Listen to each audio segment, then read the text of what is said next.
দুমাসেই জনজীবনে চরম অস্বস্তি, আকাশচুম্বী দ্রব্যমূল্য। গত 2 মাসের ব্যবধানে দেশে নিত্য প্রয়োজনীয় পণ্য ও সেবামূল্য যে হারে বেড়েছে তাতে সাধারণ মানুষের নাভিশ্বাস উঠেছে।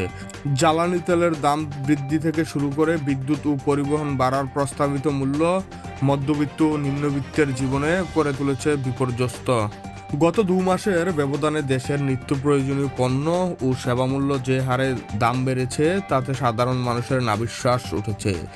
জ্বালানি তেলের দাম বৃদ্ধি থেকে শুরু করে বিদ্যুৎ ও পরিবহন বাড়ার প্রস্তাবিত মূল্য মধ্যবিত্ত ও নিম্নবিত্ত মানুষের জীবনযাত্রাকে করে তুলেছে বিপর্যস্ত।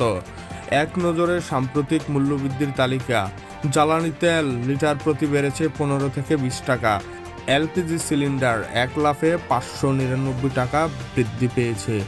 বিদ্যুৎ প্রতি ইউনিট 1 টাকা 80 পয়সা বাড়ানোর প্রস্তাবনা করা হয়েছে। লঞ্চ ভাড়া 42% বৃদ্ধির প্রস্তাব এবং বাস ভাড়া 64% পর্যন্ত বৃদ্ধির প্রস্তাব। বাজার বিশ্লেষকদের মতে সেবামূল্যের এই অস্বাভাবিক বৃদ্ধি সরাসরি প্রভাব ফেলেছে সাধারণ মানুষের খাদ্যাভ্যাস ও জীবনমানের উপর। বাজার তদারকি এবং বিকল্প ব্যবস্থার দাবি জানিয়েছেন ভুক্তভোগী সাধারণ মানুষ।